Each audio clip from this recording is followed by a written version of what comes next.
I'm sure you've heard about the press the internet never forgets, and who is better to tell this story other than Idris Mukhtar, a Kenyan young man from Nairobi's Korogocho slums who has rose through ranks to become one of the finest TV producers. Idris recently lost his job with CNN because of an innocent tweet he posted way back, even before he knew that he'll be working with this particular media house. This is Globe Traction, and my name is Pasil Telewa. As part of our work as a media watchdog, we exposed his tweets, which led to his firing finally on Friday. I woke up to all these emails and social Twitter trolls and notifications. Team Hitler tweet was only posted several months before he was first hired by CNN. It was about things that I had posted back in 2014. I just looked at them and I didn't know how to react to that.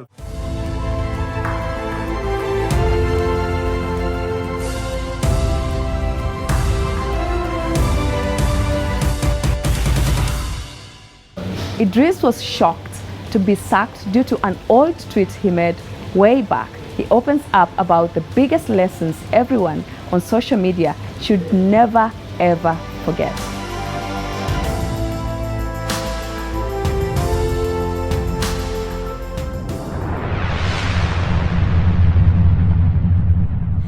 Our guest today grew up in abject poverty. Born and raised in Nairobi's Korogocho slums to a Kenyan Somali father and an Ethiopian mother, Idris Ibrahim Mukhtar's dream was to be a journalist so that he can be a voice to the voiceless. A voice to people like his father, a security guard who was shot and killed by criminal gangs while on duty protecting his workplace. Idris was only 16 then. Children in Idris' situation within his kind of neighborhood hardly lived to see their 18th birthdays, but he was lucky. He got a scholarship to pursue a journalism degree at USIU and later at the University of California, Berkeley. He worked with several international media outlets, the latest being his dream job as a news desk producer with CNN in Atlanta. He received several awards for his exemplary work. But just as his star was starting to shine brightest, he got a shock of his life, all in the name of a tweet he posted almost a decade ago. What really got him fired by CNN? Today, Pastor Telewa sits down with Idris Mukhtar to find out how a career birthed and sustained through years of hard work and dedication is crushed within minutes because of an old tweet. Use the hashtag #TweetingCast and let's keep the conversation going.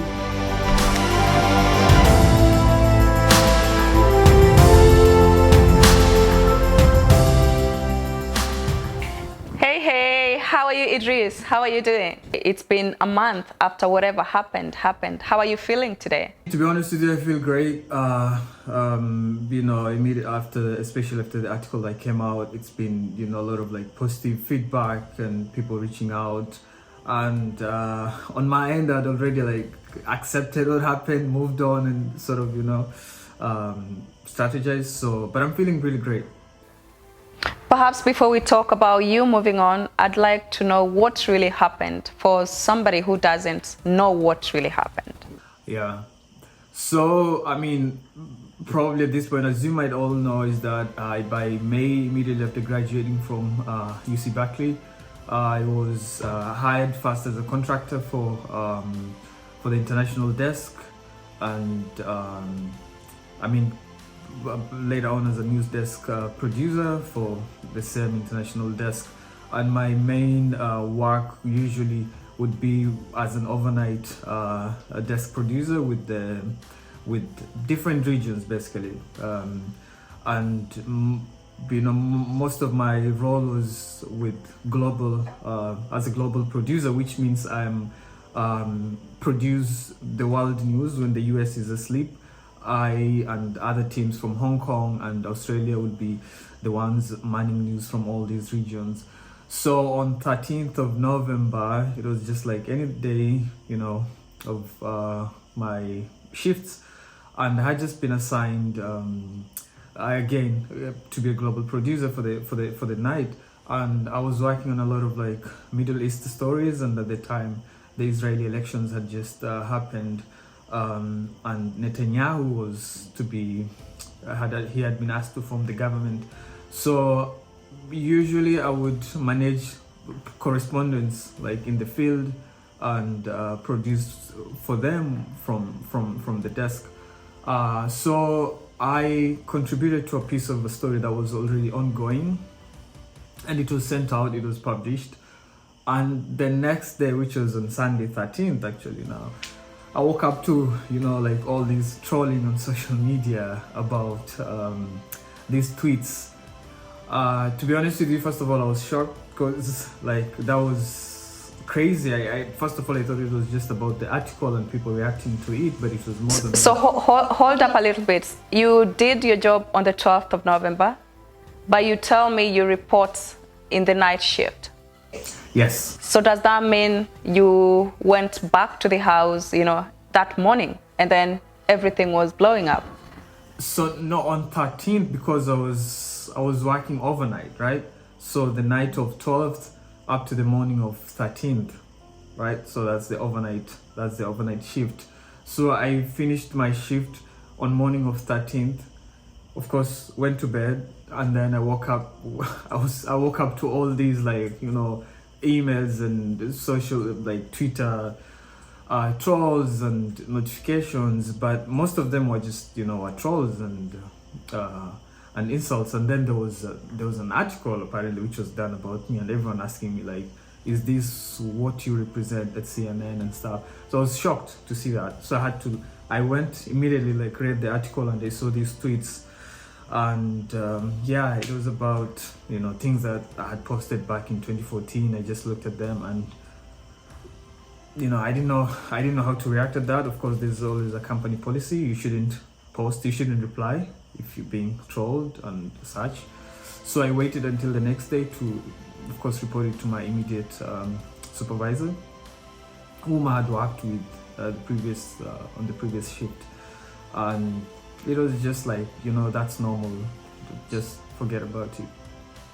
But yeah, a week later, yeah, that's when the pressure mounted, basically, you know, and these guys asked CNN to act, and they did a second article again, and yeah.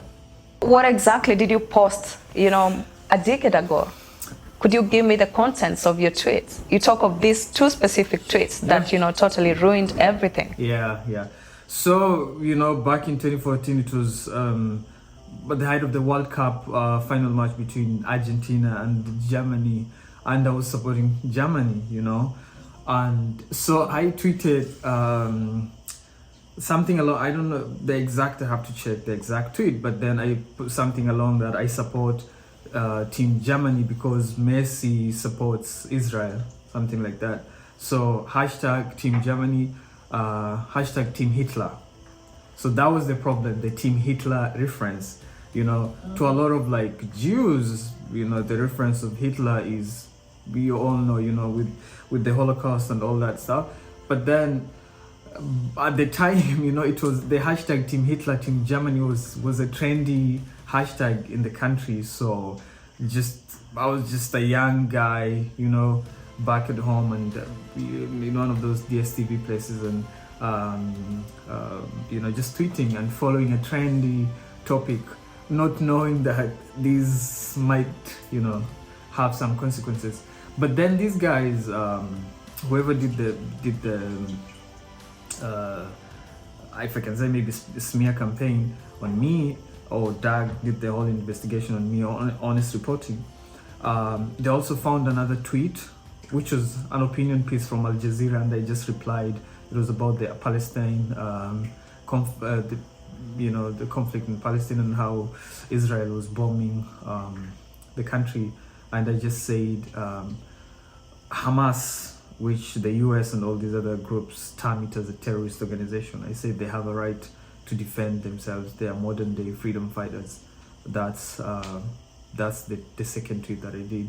And they combined these two tweets and said, you know, unfortunately labeled me anti-Semite and a supporter of Hamas group.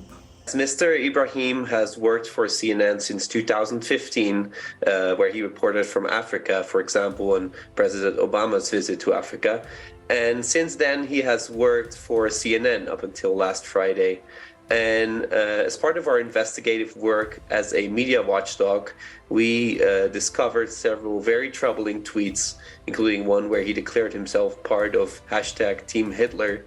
And he said Hamas has a right to their quote-unquote resistance against Israeli civilians. After your supervisor taking up the issue, how did everything turn around? I think with my supervisor, like he didn't think, or rather he didn't see the seriousness of it, because I told him like this is something I tweeted a long time ago, but he thought it's Twitter, you know, It's nothing. yeah, it's nothing. But then the group saw the pressure from the group, the pressure mounted, and this group contacted the HR contacted CNN, and then the HR from the New York office, of course, like reached out to me just to explain my side of the story, which I did. Yeah, and it was, I mean, sort of like an investigation to see what really happened. But then again, even after the call from the HR, these guys were calling for my firing or for me to resign or something like that. But with my supervisors, it wasn't like a big thing. So I think we didn't expect the action that CNN had to take. So as I speak to you right now, have you completely been fired? Yeah. I've been completely like sacked by 17th of November. Are you serious? The 17th of November, that's when I received the final call to, you know, from CNN. And they told me, of course, after all this, what's going on. And with the company policies, unfortunately, they have to let me go and will no longer be working with you. That was the call. How do you feel about their verdict? Don't you think it's a little bit harsh, and especially the fact that that whole incident happened more than 6-7 years ago, even before you knew that you'd ever set your foot there? I mean, exactly, yeah. Like, I think, to be honest with you, yes, it was really heartbreaking, to say the least. Especially like seeing the kind of journey and where it came from, and to this point, like I never imagined that one day I'd be, you know, like sitting in, just even in the US, like working with an international media, and maybe even doing the kind of stories that I was able to do. No, I never expected that. So it was kind of like heartbreaking, but at the same time, I'm a believer and I know everything has a beginning and an end. So unfortunately, it was not the end that I was expecting, but regardless, it's the end for me. So heartbreaking, but life has to move on, right?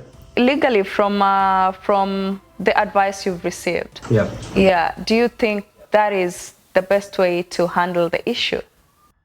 I think definitely not. But I'm not the first one, you know. In 2019, CNN fired another photo producer who also tweeted something that was against like the Israelis or the Jews when he was 16 years old. So, you know, like, and even these honest reporting, these guys, for them this is a success story. Unfortunately, you know, it's a pro-Israel media watchdog and this is their work. So for them it's a success story. And CNN, New York Times, I mean all these international media organizations, it's basically like, if I can say, I'm not sure how much of this I can say, but it's also like who controls these places, or it's about corporate interest at the end of the day, right? After what happened recently, do you ever question, you know, that it all happened because of who you are and where you came from? Unfortunately, yes. I think being black, being Muslim, definitely has a reason to do with it. And also, unfortunately for these guys, they thought I was like some big deal, you know, with, they say, you know, producers who have a political agenda.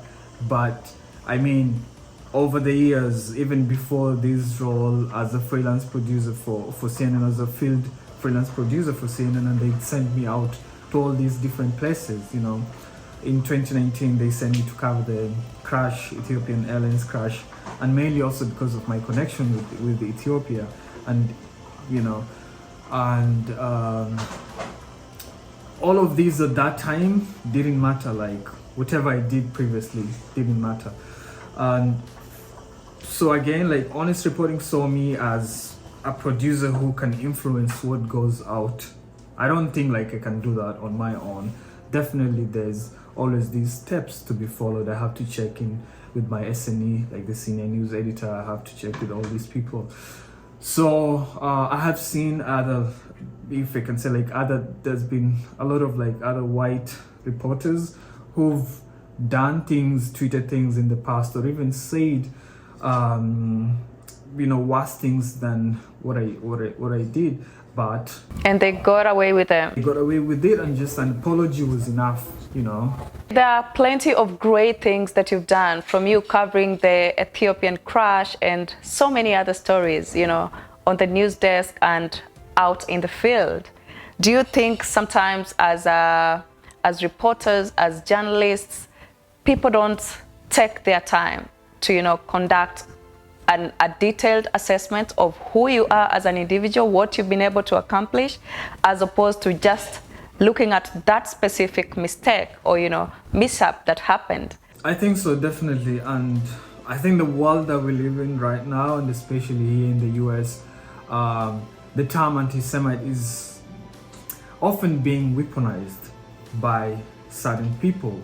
Like, if you don't agree, for instance, with the policies of Israel as a country, for instance, you are an anti-Semite. Like, there are people who would say that, but come on, let's be honest.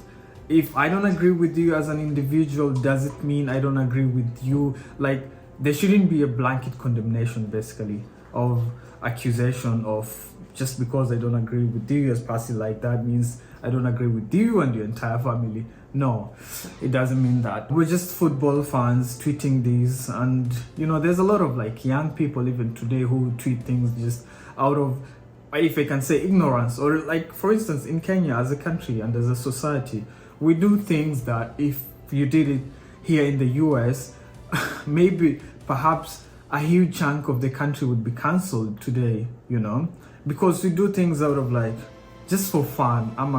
We see it as very like normal and mundane, but then you come here, I don't think you can get away with it, you know. But on our end, it's a thing that we just do just for fun, or you know, without thinking about the bigger picture. And that's why I feel like at the time of tweeting that, I didn't think about the consequences or even the bigger picture, if you can say. So perhaps after what you've gone through, you must be having something to talk about the role of social media on professionalism, because mostly in the past, people have wanted to separate the two and just say, this is my personal opinion, this is what I have on social media, and this is my work. What do you have to say after what you've gone through, and what would you advise people who have those kind of thoughts and opinion? When you join these companies, even when I was joining, especially at the desk here in the US, before hiring you, there's gonna be like a very rigorous background check process. So where you have to give out all your social media accounts. They'll do even, you know, the courts look at any criminal record. So if honestly, you know, and I mean, the thing is that for the purpose of this is just to check like who are you as a person, criminal background. If I passed that, or if you pass that, if you don't have a criminal record, there's nothing that's outstanding. I mean, what does this say about CNN and their hiring process? I mean, do they not know, not check, or simply don't they care about his outspoken public views? We have to say they're outspoken, everyone sees them. I agree. Notably, his Team Hitler tweet was only posted several months before he was first hired by CNN. But Mr. Ibrahim is only the latest anti-Semitic journalist we exposed. Over the last few months alone, we uncovered 5 anti-Semitic journalists. So for employers, there should be a separation of like the past because we're human beings at the end of the day, we develop. That's why a 20-year-old you shouldn't be judged for mistakes you did like 10 years when you're 10-year-old or even 8 years old. It's not fair. It's inhumane, because as human beings, we grow, we evolve, we change opinions, we learn and unlearn, right? So I don't agree if people, and especially employers, judging the employees with what they said in the past, for instance. It doesn't mean that you hold the same views, you know? And it's okay actually to change views, because it might be for the view 10 years ago and the same view might not apply to you right now. Have you been in contact, or rather in understanding of what the laws in the US talk about those kind of things? Are there any specific laws set up in place to, you know, to defend people like you or people who have gone through cases such as you? I haven't looked much into that, but the legal advice that I sought, also for me, because I was here on, it was work visa and stuff. So they're kind of like complex issues around that doesn't allow me to seek sort of retribution, if you can say. But then cancel culture is huge in the US. I'm not the first one. I think it was in 2020, and this was even just a Jewish young reporter fired from her work 2 weeks after being hired. So the kind of contract, the thing is also that the kind of contract that you sign, that it sort of protects the employers.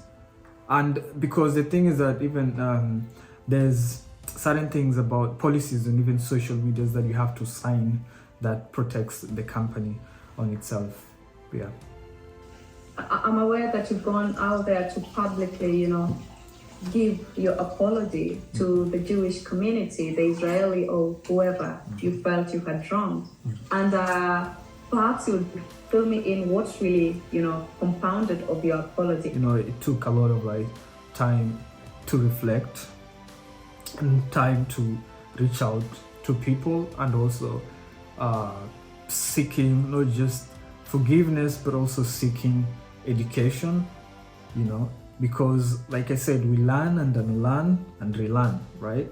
So I reached out to them, to the Israeli embassy and the deputy ambassador in Atlanta, and also the Jewish communities in Minnesota and the Jewish community in Berkeley. I'm aware also that you've received some awards, in the course of your profession, that they've been retrieved, taken away from you.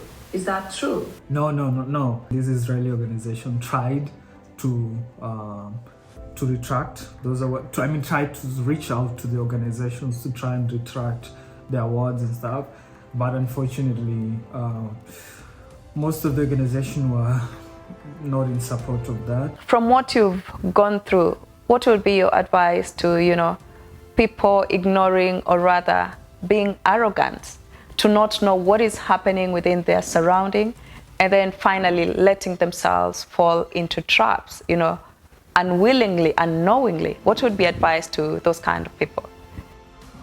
I think the first thing is that, first of all, just know that we live in a world, the internet age, where everything is, of course, we can easily access everything for our convenience, yes, but at the same time, anything you put out there can be used against you.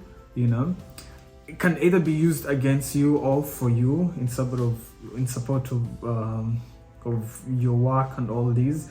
But I think and especially as young people, living in places like Kenya or even the third world, where we just try to catch up, or we try to follow these social media trends and what's happening, we should really carefully, investigate and just dissect what's happening, rather than just following the bandwagon.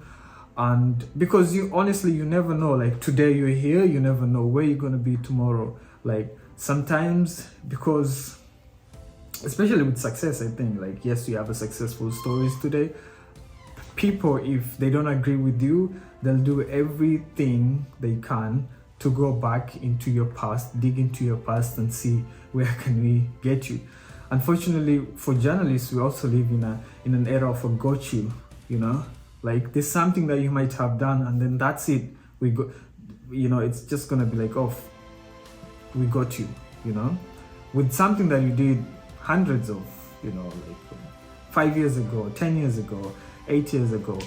So it doesn't matter, but it's about the era that I feel like it's about the era that we live in. But then don't just ignorantly follow trends. Don't just, you know, don't just think about it. Did you see this coming, Idris? Honestly, no, because I was still even with the tweets. When I saw the tweets, I was shocked. It's like I was honestly shocked. I'm trying to think about the exact moment when I was just, you know, waking up and seeing my phone buzz with all these notifications, and I had to look at it like, is this even me? First of all, because now I know so much about, you know, the Holocaust, for instance, and just even the term anti-Semite.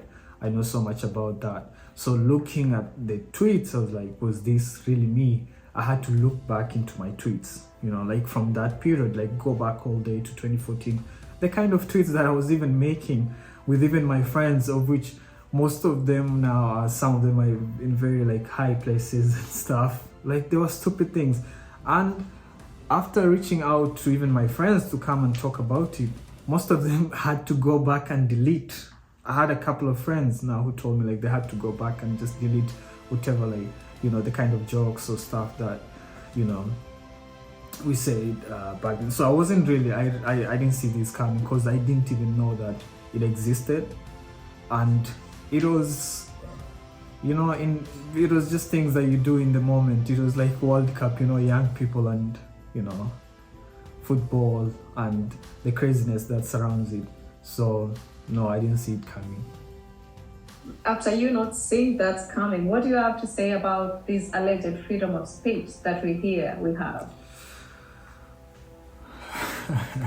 It's I mean, to be honest with you, freedom, it almost feels like a facade, to be honest with you. It almost feels like a facade because in all seriousness, yes, we say there's freedom of speech, but then it's like, where's the line, you know? Like maybe, yes, you have all freedom, you can talk about what you want, but do not talk about Israel, for instance, or do not mention anything about the Jewish communities, you know? Here's the thing, unfortunately, I'm really like, you know, I felt really bad, especially because I have a lot of Jewish friends here in the US, like people whom I've met over the last 2 years, people who, like I even said in the piece, had meals together, invited them home to my apartment, and, you know, they tried ugali and, you know, all these like Kenyan meals and stuff. And wait, you cooked ugali there? Yeah. I should visit. Yep. And, you know, just trying to introduce them to my culture and even traveled with them, you know. Yeah. So I felt really bad when that they'll think that this is who I am. Like I hate people from the Jewish community, but then, you know, I was so glad that the people who first of all even reached out to me are those kind of friends, you know, my friends who told me, like, you know, one of the messages, if you need a Jewish friend to stand by you, I'm here, you know, and that even just pushed me and really encouraged me. So back to the point is that yes, there's freedom of speech, but then it's like, how far can you go, you know? So it almost feels like a facade, to be honest with you. It's very relative, if you can say. Yeah. My interest now lies to who is Idris Mukhtar before the CNN, you know, fired this young man. You look quite young, so tell me about you. So my name is Idris Mukhtar Ibrahim. I, you know, born in Nairobi, raised there, spent a chunk of, you know, from my parents, my mother is originally from Ethiopia, and my father Kenyan Somali. I grew up in Nairobi in Korogocho, and literally like all my life I can say, you know, Coach is Coach, which is the short form for Korogocho, is like where I grew up, where I saw life. You know, the best things in life, or for me I can say, is like I got it from Coach. And schooling, I went to school in Kenya. What got you to media? My late dad really inspired me into books, like to read books and stuff. And you can imagine a place like Coach, just like any other like informal or slums in Nairobi, there's just a lot of stuff going on that education is not like the best things for most of us. It's not like what we usually look up to or as a way to get out of it. So for me though, my dad was at some point he was a madrasa teacher, and he really like encouraged me to read books. So I remember like reading a lot of books like Charles Dickens and all these, you know, like big like poets, and you know, I don't know, some of the like very books above my class and above even my understanding. So my father was the one who sort of like pushed me into this. And then when after his unfortunate death, I sort of like sought solace, a way to express myself, a way to run away from my surrounding and all that's happening. So I resorted to writing, and with writing I was like, where can I get these, you know, out? How can I get these out? And also I was looking to do, crime was like really big in Korogocho. Like you'd see every Sunday young boys, you know, as young as, you know, 12 and 13, from 12 basically, mobbing and snatching women, especially on Sundays, who are coming from the church, men and women. And this was the kind of like my friends and the surrounding that we grew up with. And one of the days I was like, I can write, but there's this thing that's happening. Can I just watch, like sit back and watch, or what can I do about it? Remember, my dad died as a result of this kind of like crime, right? So together with a friend, I borrowed a small like camcorder one of the days, and we just filmed like sort of like an investigative piece about what's happening. So we filmed when the boys were mugging and stuff, and then I went ahead to like interview the area chief, looked for a victim. Basically just I was copying what happens on a normal, like a TV piece. This was after high school. Like I didn't have like a prior, you know, like production training, or, you know. So I just, whatever we saw on TV, I tried to copy that. So my friend was good at like filming. He was also like, he was a year ahead of me. And I had just finished Eastleigh High School at the time in 2012. So we found this small like Sony camcorder camera, like the small handheld one. So, and then I was like, okay, what do we need to do? Film the action when this thing is happening. So we secretly filmed it when the boys mobbing and snatching, you know, from women and men in the streets. Then I tried to find a victim. So it was easy for me because back at Coach, when I was in high school, I also had an opportunity to do radio at Coach FM, which is one of like the first community radio stations. So then I found a victim, and then the next thing was like finding the authorities, the area chief, who agreed to speak to us because he just thought, yeah, this is a student project, it's a high school thing. But I was like, okay, we have all these, and it's big, then what do we do?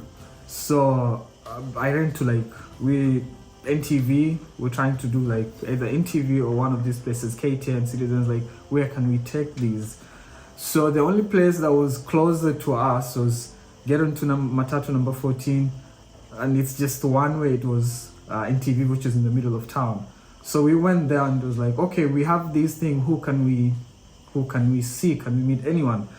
And so yes, NTV was interested in the piece. I spoke to down at the reception. They gave me the phone to speak to one of the people up there, and I spoke to one of the editors. I don't remember, and they agreed to they let us come up. They saw what we filmed and they aired it, and it was called Daylight Mugging in Nairobi, in Korogocho. And I think it aired for like a week. So that was sort of like my baptism by fire into journalism, rather. And I think the interest grew from that, from trying to find answers for my dad's unfortunate death and trying to do something about it. And the rest is basically, I got into a year later, in 2014, I got a scholarship to go to USIU. And while as a student there, I tried to seek internships and stuff to do because it was like, I needed something more than just school to do, And that's how like I got into an internship, one with the ETV in South Africa. And this was from a connection that I made. One of the ladies, a reporter who was filming a story in the slums. And, I just connected with her like that. We were showing her, Mtani, just showing her where to do, who to interview and stuff like that. And she gave me her card. And a year later, and I mean in 2014, I was like trying to find her, send emails, countless emails. When you send these emails you ignored, but then I kept it. I was, I think, persistent. I sent like 10 emails, I think, just to get her attention. And from my first internship with ETV in South Africa, like that was it now. Like the rest is just everything like fell into place, from ETV to CNN as an intern and as a freelance producer, and then I came to the US for my graduate studies at Berkeley, and then and then from Berkeley here this year with everything that happened. Great. Growing up, did you ever see yourself becoming what you are? What vision did you have for yourself? I think growing up, I really wanted to be a lawyer, and this was especially from what we saw basically, like many kids growing up in the slums. It feels like our childhood is often like robbed from us. It's taken at such a tender age, and you want to change. You want to be an advocate of your people. You want to change the way things are done, because there's always this like police brutality, young men, boys being arrested or extrajudicial killing. It was a normal thing. I saw this when I was maybe 6 years. Would see dead bodies in the streets or in the corners, and that became like a normal thing for us, right? So for me, my aspirations were, how do I change this? I think from such a young age, I wanted to change it from within, from my own, even with my own siblings as well, trying to emulate other people or things that I saw outside of coach. Like if AB can happen, like why not happen for us? How many siblings are you in your family? I'm the eldest of 8 kids. Have you been the only one who has been lucky to go through good education and get a good job? My younger brother is a designer. I believe I always tell him like he's the successful one in the family. Sorry, my sister is a nurse. My younger sister, she's at school at Strathmore currently, and the rest are like high school and primary school. Tell me about the best moments you've gone through, Idris. The first time, I think as an intern, the first time, and this was in 2015. It was a couple of weeks before Obama was coming to Kenya, and CNN reached out through someone who knew me. I had gone back to like school full time at the time because of the work that they saw me do in my previous internship, and the thing is that I was just a second year student at USIU. So they reached out to me and asked me if I could intern with their Nairobi office, and I think a few weeks into that internship, we took a trip to Mandera, and this was following the First Lady on a project she was doing, Margaret Kenyatta.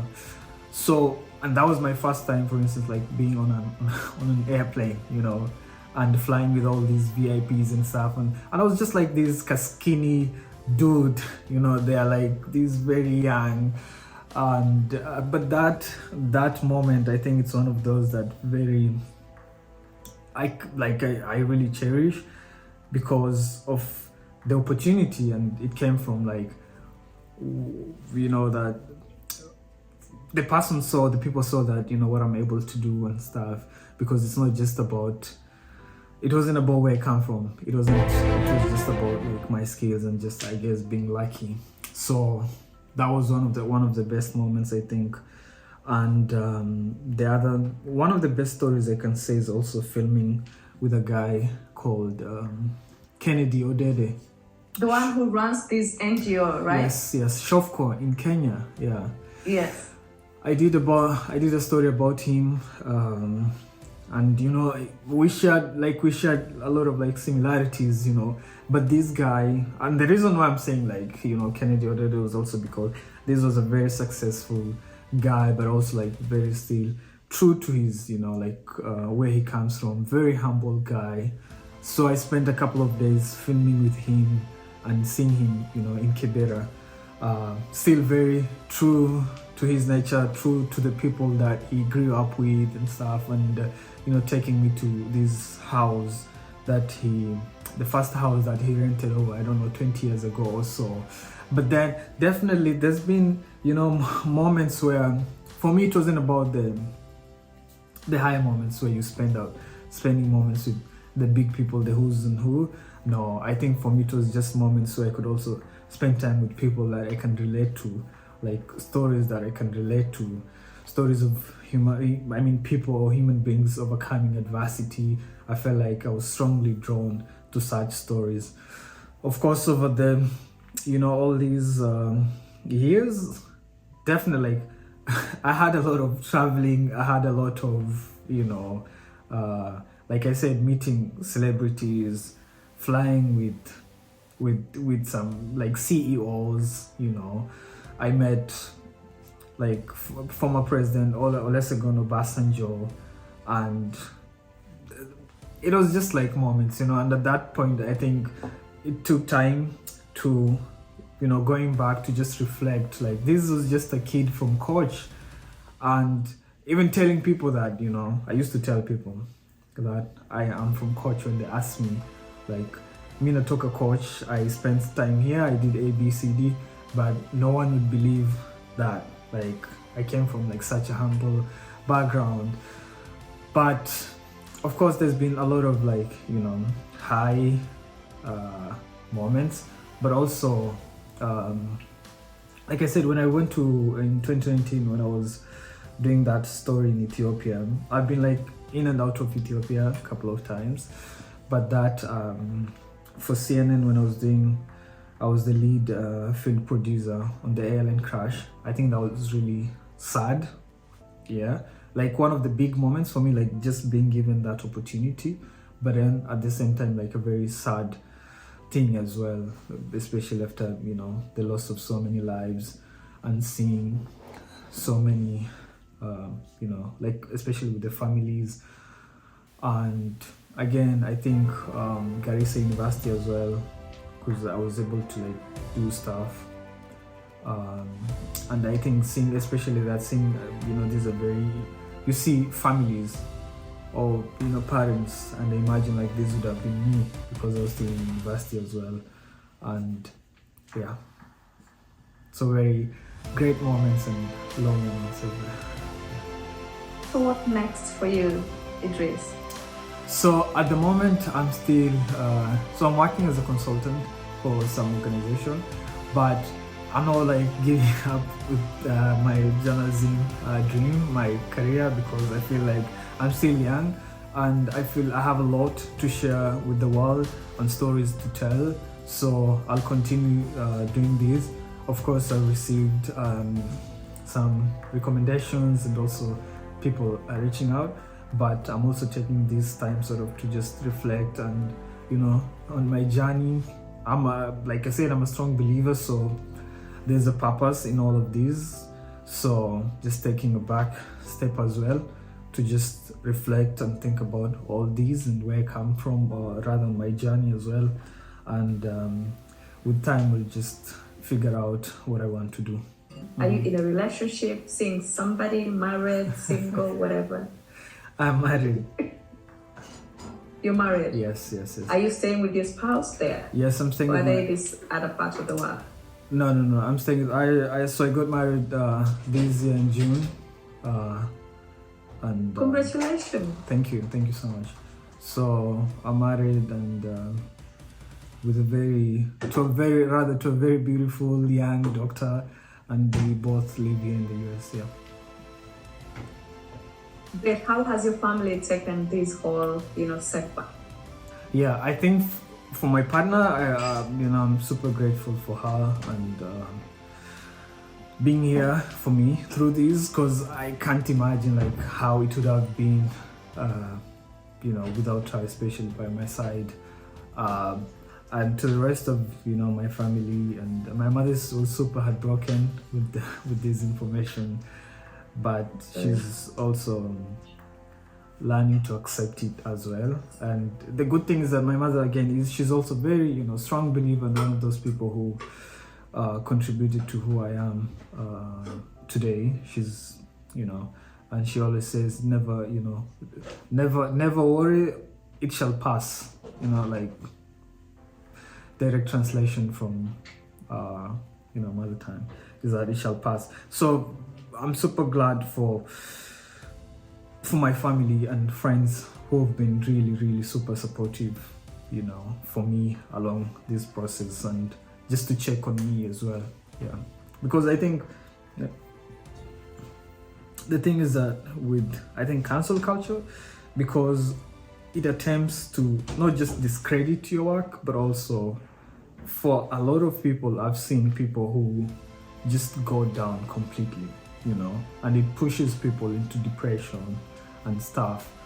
But I am super grateful for family, for friends, for all these for my mentors especially, by the way, who've also been, because they know me, they know the kind of a person that I am and the journey that I took to even be where I am. For the people that believe in me, continue to believe in me and push me and even guide me towards other doors. That means a lot, I can't take such for granted. Yeah. That is so sweet to hear. Talking about depression, have you taken care of your psychological and mental wellness? Perhaps have you spoken to some counselor or sought some sort of advice about the same thing? I think so. So I haven't spoken to like a counselor or something of that sort, but just close friends. For me, the escape route is like sort of like talking to close friends, talking to my partner especially, who in my down moments, and cause we're human beings. I think that the first 2 weeks, that was really hard on me, because it's the moment that you're thinking like, what's gonna happen now? What's next? But I believe with time, then you start figuring out things. Yeah. So my partner and just my friends who've regularly checked up on me to make sure that everything is all right. Yeah. Thank you, and say hi to your family for us. I will definitely do that. Thank you. All right. Okay. Bye for now. Thank you so much. I know what is on your mind right now. Yes, your profile bio statement, that specific word on your social media account, that your views or opinions are only yours and not your company's. Guess what? When everything turns the other way, there will be no defense. And if you must post on social media or tweet, think right ahead, because you might just not know what you're getting yourself into. So much to learn in too little time, right? Catch the full interview on ktnplus.com. And thank you so much for watching Globe Traction. Tune in again next Saturday and every Saturday at 8:30 p.m. on KTN News for more stories that shape global conversations. Remember, as I usually say, if you got a story you want to share with us or partner with us perhaps, reach us through globetraction@standardmedia.co.ke or DM us on our social media platforms @globetraction. You can also give me a follow on Pasil Telewa on YouTube, Facebook, Twitter, Instagram, and TikTok for more of the conversation happening around the globe and updates and behind the scenes videos. See you soon.